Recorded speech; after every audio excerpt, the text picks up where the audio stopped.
발로 쓴 칙칙한 기사는 가라 발칙한 경제입니다. 오늘도 재밌는 경제 이야기 들려드리겠습니다. 안녕하세요. 상식에 반대는 말은 욕심이라고 생각하는 상식주의자 권순우입니다. 최근 모빌리티 환경이 많이 변화하고 있다는 이야기는 많이 들어보셨을 텐데요. 그 가전박람회라고 불리는 미국의 CES에서 주인공이 가전이 아니라 자동차가 된 지는 이미 오래입니다. 국내에서는 그 택시라는 어떤 그 천편일률적인 플랫폼이 타다라는 논란을 일으키면서 모빌리티 변화가 실제 사람들의 생활에 직접적인 영향을 미치는 것을 많이 체감하게 됐습니다. 하지만 지금까지 변화하고 있는 모습들은 우리가 예측할 수 있는 미래에게 정말 극히 일부분에 불과할 것 같아요. 그래서 우리가 앞으로 변화하는 모빌리티 환경을 보면서 산업적인 측면, 환경적인 측면, 기술적인 측면 이런 다양한 분야를 한 분을 모시고 다 얘기를 들을 수 있을까라고 고민을 하다가 대한민국 최고의 모빌리티 전문가 차도원 박사님을 모셨습니다. 안녕하세요. 예, 안녕하십니까. 안녕하세요. 차도원입니다.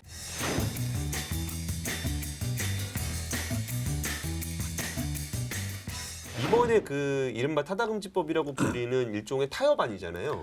그 안에 대해서는 좀 어떻게 생각하세요?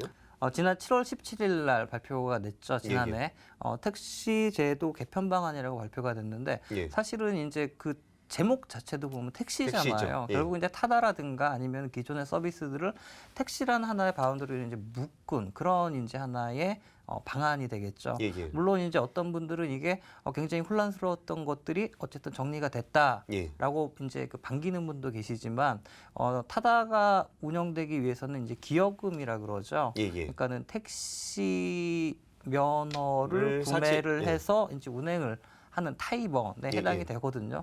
그러다 보니까 이제 굉장히 반대가 있고, 그 다음에 이제 스타트업 입장에서 보면은 진입 장벽이 굉장히 높아졌다는 거죠. 우리도 저런 영업을 하고 싶은데 그럼 내가 그만큼 돈을 내야 돼? 라는 이제 퀘스천이 나오는 거고, 그래서 뭐 저를 비롯해서 이제 많은 분들이 주장을 했던 게 스타트업들에게는 비용을 감면을 해주자. 이런 얘기도 사실은 굉장히 얘기가 됐었고, 국토부에서도 이제 그 부분을 검토하겠다라고 이제 공식적으로 얘기를 했었죠. 그럼 얼마나 감면을 해주느냐에 따라서 초기 투자비라든지 향후 수익성을 어떻게 예측할 수 있는지 그런 게 좀 달라지긴 하겠네요. 그렇죠. 그러니까는 이 제도라는 게 결국은 비즈니스 모델, 그다음에 비즈니스의 예측 가능성을 그쵸. 담보할 수 있는 거기 때문에 굉장히 중요한 거죠. 근데 거기서 뭐 논란이 이게 뭐 논란을 어떻게 이해를 해야 되는지는 모르겠는데, 네. 그러니까 타다가 공유경쟁이 아니냐, 혁신이 네, 아니냐 네, 이런 네. 얘기 나오면서 실제요 재판부에서도 뭐 타다가 택시하고 다른 게 뭐냐 이런 식의 질문이 나왔었는데, 그렇죠.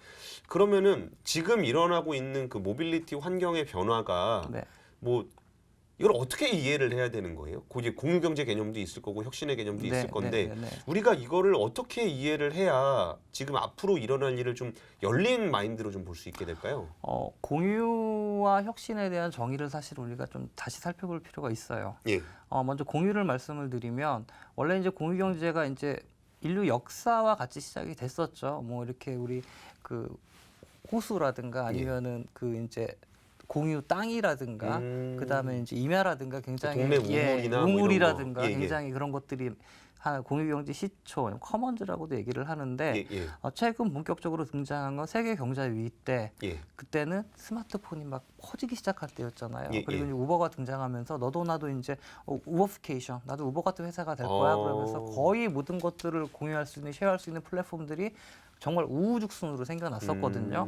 근데 이제 기본적인 개념은 거기도 이제 개인의 유유자산으로 보통 생각을 합니다. 근데 이제 우버 같은 경우는 이게 또 개인차를 가지고 이제 쉐어링을 하는 거기 때문에 어떻게 보면 공유경제 컨셉으로 볼 수도 있고 아니면은 그들의 어떤 그 수수료 떼어가는 체계라든가 요즘 굉장히 논란이 많은 AB5 법안이라든가 노동자 그렇죠.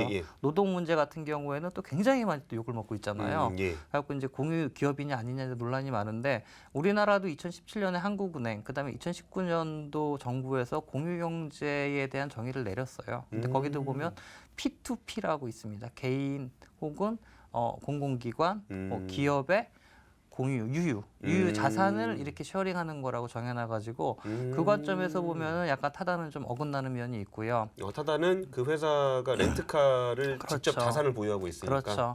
그리고 이제 어떻게 보면 공유경제라는 게 이게 지금 고정된 개념은 아니거든요. 그쵸. 계속 지금 어떤 IT 발전이라든가 플랫폼 발전으로 확장되는 개념이거든요. 그런 관점으로 보면은 공유로도 충분히 볼 수 있다고 이제 말씀하시는 분들이 많이 계시죠. 그래갖고 이 부분은 어떻게 보면은 기술 발전과 사회의 커뮤니케이션, 상호작용 문제인데 이런 부분은 우리가 좀 공식적으로 한번 다시 정리할 필요가 있고요. 그다음에 혁신의 관점에서 보면 많은 분들이 혁신이라고 얘기를 할 때 예, 예. 인터넷이 어느 날 갑자기 나왔어요. 그다음에 스마트폰이 나왔어요. 예, 예. 이거 우리 혁신이라고 보통 얘기 많이 하잖아요. 예, 예. 이제 그런 부분은 우리가 이제 파괴적 혁신이라고 얘기를 하고 예. 그다음에 기존의 어떤 제품이나 서비스들이 조금씩 업그레이드 되어가는 예, 그런 것 같은 경우에는 이제 종속적인 혁신이라고 얘기를 합니다. 근데 이제 우버 X 같은 경우는 종속적인 혁신이라고 얘기를 하고요. 뭐 저는 타다도 마찬가지라고 생각을 해요. 근데 이제 타다가 등장하면서 변한 건 아마 많이 느끼시겠지만 택시 서비스 품질이 굉장히 개선이 됐어요. 그렇죠. 예. 그러니까는 뭐 이렇게 푸시한 것도 아닌데 기존에 뭐 기업 택시나 개인 택시 분들이 예전하고 좀 이렇게 서비스 품질이 달라진 거든요. 그러니까 일단 말도 안 걸고. 그렇죠. 저는 말 안 거는 거를 그렇게까지 좋아할 줄 몰랐어요.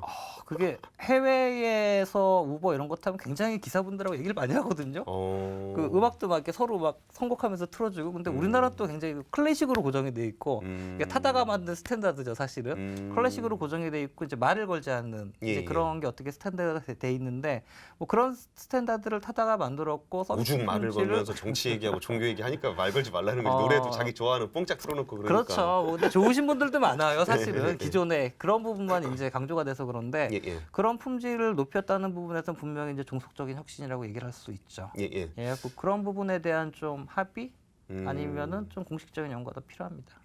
하긴 좀 애매해지는 부분이 에어비앤비 같은 경우도 자기 집을 빈 공간을 주게 되면은 공유 경제가 됐는데 그렇죠. 어느 순간부터는 자기가 에어비앤비의 손님을 받기 위해서 여러 집을 사서 또 이렇게 운영하시는 분들 기업형이 있잖아요. 돼버린 거죠. 그쵸. 기업형이 돼버리고 이제 그거를 뭐 여기저기서 이제 단속을 한다 그러지만 사실은 굉장히 쉽지가 않은 상황이긴 하죠. 단속을 왜 해야 되는지도 약간 철학적으로 좀 애매한 구석이 있는 것 같아요. 그렇죠. 그러니까 실제로 뭐 그랩이라든지 올라라든지 저쪽에서 현대차하고 협업하는 거 보면은 거기가 이제 택시 대수 자체가 얼마 없으니까 여기다가 차량을 공급하는 그러니까 그랩이라는 회사 차를 갖게 만드는 쪽에 또 공급을 하는 거 보면은 뭐 택시랑 똑같네 라는 생각도 좀 들긴 하고. 그렇죠.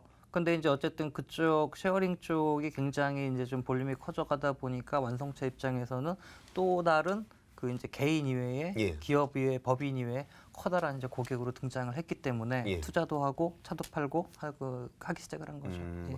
저는 사실 그 타다 논란에 대해서 되게 아쉬운 것 중에 하나가 네. 너무 시야를 택시로 보고 있는 것 같다. 모빌리티 서비스는 굉장히 범위가 넓은데 그렇죠. 딱 그 11인승 이하의 사람이 타는 그 택시 모빌리티 관련해서만 논의를 하고 있는 게 사실 뭐 여러 명 넘어가면은 이제 대형 승합차가 되는 그렇죠. 거고 그 넘어가면 또 버스도 될 수 있는 거고 그렇죠. 그럼 택시 입장에서 왜 나만 면허 깨라 그래? 뭐 버스는 뭐 어떤 사람은 나는 버스 출퇴근 시간에 뭐 사람도 많은데 그러니까 제가 운행하면 수익 낼 수 있을 것 같은데요. 제가 그렇죠. 그냥 온디맨드 형식으로 손님들 받아가지고 버스 할게요. 할 수도 맞아요. 있는 거고. 그 다음에는 아니 왜 사람만 태우냐? 그렇죠. 물건 태우는 건 뭐가 다르냐? 물건 태워서 가는 건 똑같은데. 그렇죠. 그러니까 지금 이제 마트 가면은 아줌마든 아저씨든 이거 좀 택시 불러갖고 이거 어디다가 몇 호 앞에다 놔주세요. 그렇죠. 이렇게 하면은 이건 사람을 태우는 게 아니라 물건을 또 물건을 태우는 태우는 거잖아요. 거죠. 그렇게 이게 논의 자체가 좀 확장성이 좀 있어야 될 것 같은데 그런 부분에 대해서는 좀 어떻게 생각하세요? 제가 굉장히 아쉬운 부분 중에 하나가 뭐냐면 굉장히 많은 얘기를 하지만 이 모빌리티를 좀 종합적으로 정부에서 얘기를 했으면 좋겠습니다. 그러니까 예를 들면은 우리 두 바퀴 전동 킥보드는 예. 따로 또 논의를 했고요. 그다음에 이제 카풀 따로 논의했고요. 타다 따로 논의되고 있고요. 지금 말씀하신 뭐 택시가 이제 하나의 물류 예. 수단 역할을 한다는 논의도 서서히 고개를 들고 있고요. 그다음에 이제 항공 같은 경우도 지금 현대차가 들고 나왔잖아요. 예, 뭐 예. 하나에서도 지금 뭐 투자를 했지만 예, 예. 이런 것들이 굉장히 단절적으로 지금 자율주행차도 있고요. 예, 예. 얘기가 되고 있는데 사실은 사람의 그 이동과 모빌리티라는 게 하나하나 딱딱 단절된 게 아니잖아요. 그쵸, 쫙 연결되고 그다음에 내 목적과 내 생활 패턴에 따라서 이제 우리가 픽업해서 이제 활용을 하게 되는데 예. 이러한 부분들을 좀 정부에서 좀 전문가들 그다음에 특히 기업분들, 예, 예. 소비자들을 모아서 종합적으로 얘기를 하고 로드맵, 비전을 만들면 기업 같은 경우에도 비즈니스 예측 가능성이 굉장히 높아지거든요. 그쵸. 그다음에 예. 소비자들 같은 경우에도 내가 나중에 저런 서비스를 받을 수 있겠구나라는 그런 생각을 할 수 있잖아요. 근데 그런 부분이 지금 워킹이 안 되고 있어요. 그 좀 종합적으로 아름답게 좀 그림을 그릴 시점이 아닌가. 하나하나 막 타다 난리, 카풀 난리, 전동 킥보드 난리 이게 아니라 그 하나하나는 논의가 이루어지긴 하고 있어요? 뭐 예를 들면 전동 킥보드 같은 네, 경우에도 거기는 이제 어떤 이슈들이 좀 있어요?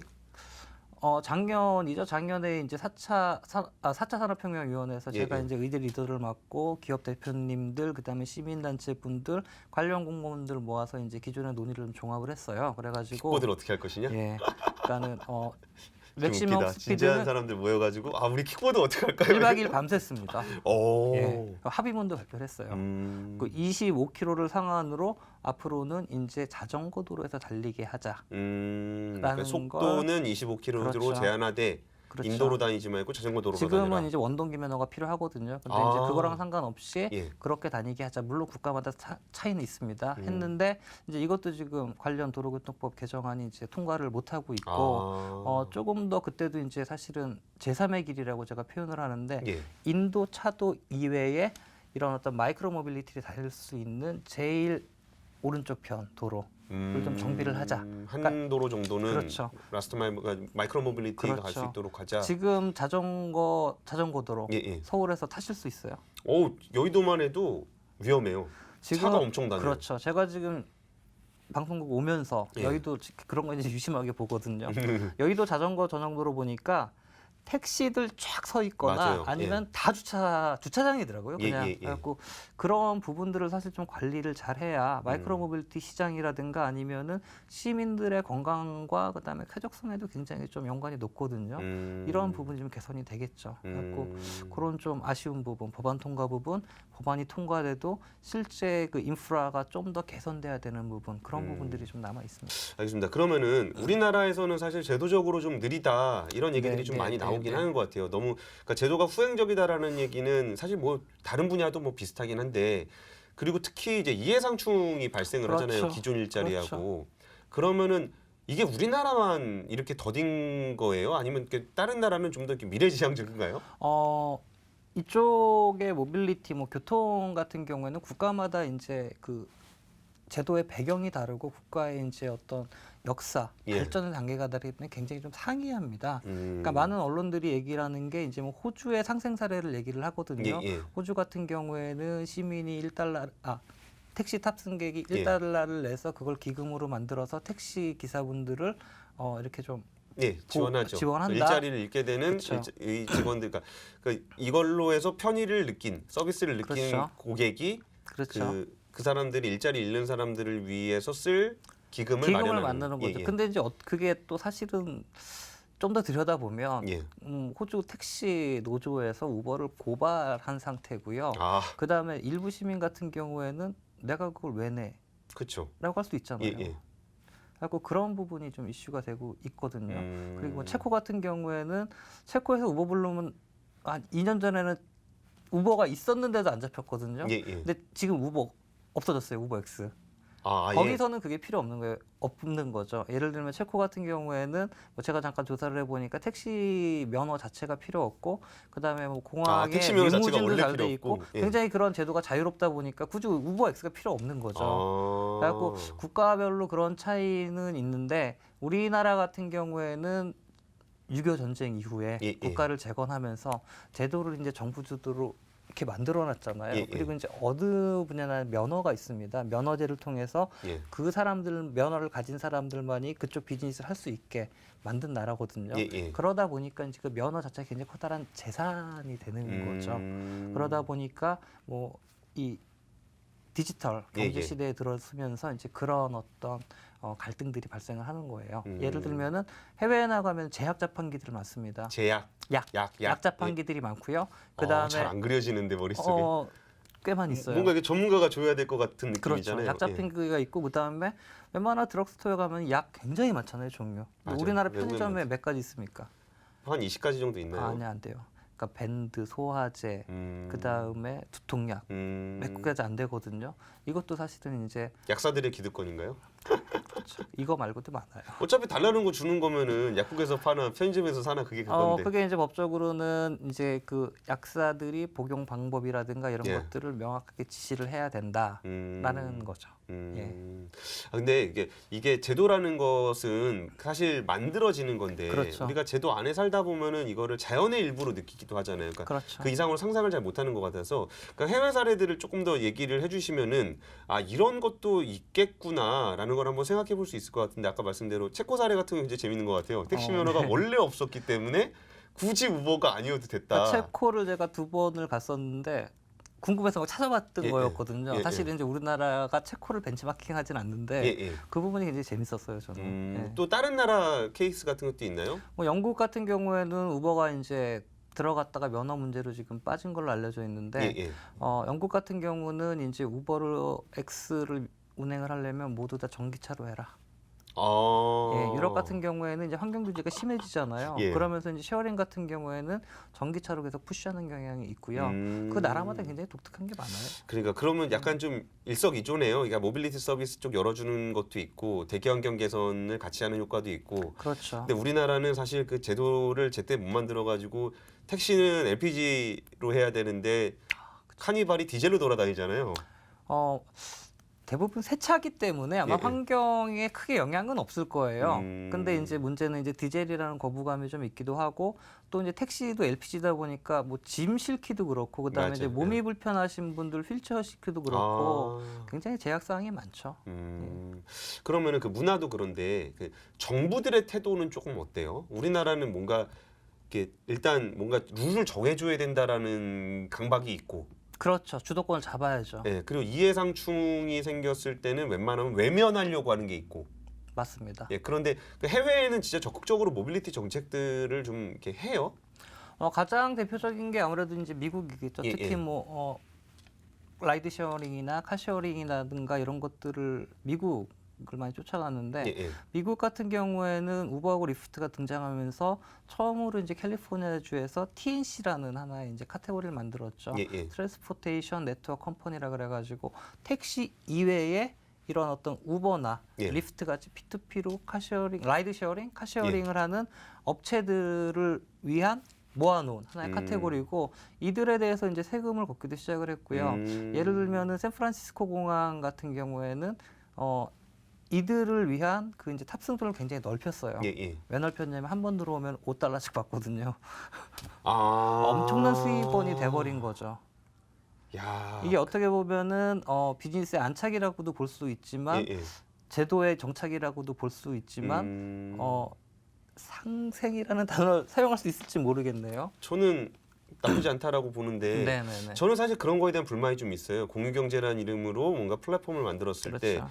공유를 하는 사람의 자원을 활용하는 건 맞는데 플랫폼 업자가 저는 지나치게라는 표현이 적절한지 모르겠으나 지나치게 많은 수익을 가져가고 우버를 만들었다고 해서 그 창업자가 가져갔던 그 어마어마한 돈을 가져가는 돈을. 게 과연 지속 가능한가? 그렇죠. 라고 했을 때 뭔가 그 플랫폼 사업과 플랫폼 사업은 기본적으로 네트워크 효과, 독점 효과가 그렇죠. 좀 있잖아요. 독점 효과죠. 독점을 해야 예. 살아남습니다. 그랬을 때 결국은 그 쉐어할 수 있는 방안도 그 기술의 진보만큼이나 좀 중요할 것 같은데. 중요하죠. 그게 우리가 이제 그 STS라 그러는데 사이언스 앤 테크놀로지 소사이어티라고 얘기를 해요. 사이언스 테크놀로지 앤 소사이어티. 소사이어티.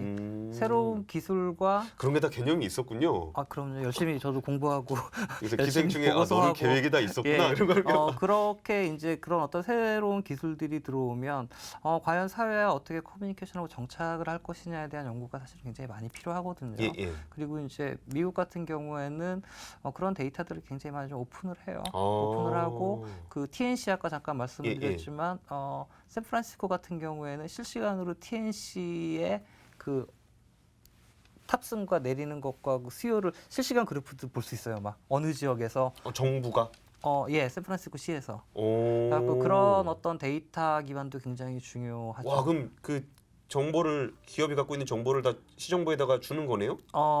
이제 그 도시나 이제 지자체나 국가에서 어떻게 정책을 펴기 나름인데 사실은 이제 그 플랫폼 업체들 같은 경우도 독점 문제는 분명히 이제 짚고 넘어가야 되고요. 그 다음에 이제 어떤 데이터 공유 방안이라든가 이런 부분도 굉장히 이제 좀 협력을 해야 될 부분이죠. 왜냐하면 그런 데이터를 이제 오픈을 함으로써 또 다른 스타트업이 나올 수도 있지만 그쵸, 그들의 진실된 모습을 우리가 볼 수 있잖아요. 그죠. 그렇죠. 그러니까 그러니까 뭐 단순하게 뭐 대기환경 질을 뭐 차가 더 나오면 안 좋다 뭐 이거를 말로 하는 게 아니라 그렇죠. 실제 운행한 거리와 그런 시간과 이런 걸 데이터를 놓고 같이 얘기할 수 있는 거니까. 그렇죠. 예. 그런 것들이 이제 사실은 그 우리가 이제 그 에비던스 베이스드 팔러시라 그래가지고 예, 증거 기반의 정책이라 그러거든요. 음. 과학기술적으로 계속 얘기가 나가는데 예, 예. 그런 기반 객관적인 데이터를 가지고 분석을 해서 사실은 정책을 만드는 게 이제 계속 선진국이라든가 이제 많은 나라들의 하나의 정책 수단이죠. 사실 그런 부분 좀 아쉽기는 해요. 우리가 그 제도를 대하는데 너무 감정적인 것 같은 느낌? 그렇죠. 감정과 감성이 앞서면 안 되고 제도는 굉장히 냉정하고 객관적으로 봐야 되잖아요. 그거의 기반이 데이터라는 거죠. 그러면은 우리나라가 이제 모빌리티 산업도 있고 뭐 네네. 정부도 있고 뭐 소비자도 있고 그럴 텐데 네. 그 뭐 진짜 제일 극단적인 사람은 그런 거 필요 없다. 나 지금 잘 산다. 뭐 이런 네, 사람도 네, 있을 네. 거고 아니면 다 풀자. 아무거나 다 해보자. 뭐 이런 사람도 있을 건데 네, 그렇죠. 우리나라 사회에서 모빌리티 서비스가 잘 정착되기 위해서 포괄적으로 뭔가 좀 제한 같은 걸 하신다면 좀 어떤 부분들을 좀 제안하고 싶으세요? 일단은 다양한 모델들을 좀 풀어놨으면 좋겠어요. 지금 이제 정부에서 규제 샌드박스라고 그러잖아요. 예, 예. 규제 샌드박스로 특정 지역에서 특정 서비스를 이제 그 임플리멘테이션 할 수 있게 하는 제도를 이제 시행 중인데 예, 예. 그것도 이제 정부 심사를 받아야 되거든요. 그렇죠. 그런데 이제 그것들을 조금 더 풀어주는 게 어떨까라는 부분. 그 뭐 반반 택시도 사실은 지금 규제 샌드박스로 이제 그 운행이 되고 있는 건데. 근데 반반 택시 같은 거 저는 굉장히 재밌는 모델이라는 생각이 드는데 저는 이런 얘기 방송에서 많이 하고 싶더라고요. 그러니까 네. 이게 반반 택시가 이제 가는 방향이 같은 사람을 앱으로 매칭시켜 가지고 택시 요금 반반씩 내게 그렇죠. 해주는 거잖아요. 근데 아는 분들 말씀을 드리면 그거 괜찮은데? 라고 하는데 잘 모르는 경우가 많은 것 같아요. 다음에 반반 택시 대표님 모시고 한번 같이 방송을 그러게요. 하시죠. 한번 모시죠. 예. 그 이용자 굉장히 늘어나고 있고요. 음. 그다음에 이제 반응이 나쁘지가 않고 기사님들도 굉장히 반긴다 그러더라고요. 알겠습니다. 사실 저는 그 100마디 말보다 한 네. 번의 경험이 더 중요할 수도 있을 것 같아요. 그렇죠. 그리고 야 이런 서비스도 가능하구나. 그러니까 타다가 굉장히 사용자 경험에서 어마어마한 힘을 얻었었잖아요. 그렇죠. 그래서 많은 모빌리티 산업들이 좀 이제 소비자들에게 다가가면서 좀 더 패밀리한 모빌리티 환경을 만들어주고 이러는 것을 경험하고 나면은 이 제도를 어떻게 바꿔야 되는지도 실제 뭐 해봐야 좀 느낄 수 있는 거니까. 그렇죠. 그러니까는 그 모빌리티 쪽의 정책을 논하시는 분들은 그 서비스를 좀 필히 의무적으로 좀 사용을 해보셔야 그게 제일 중요하죠. 맞아요. 그쵸. 그 제도 만드는 정부 공무원이라든지 그렇죠. 국회라든지 뭐 좀 이용하는 건 굉장히 중요한 이번에 거네요. CES에 정부 부처분들 많이 오셨거든요. 우버 리프트 안 타셨겠습니까? 그렇게 말씀을 드리고 싶네요. 예. 알겠습니다. 오늘 그 차돈 박사님 모시고 우리나라 모빌리티의 다양한 이야기, 실제 서비스는 어떤 게 돼 있으며 이게 제도적으로 어떻게 안착을 시켜야 되는지까지 한번 이야기를 나눠봤습니다.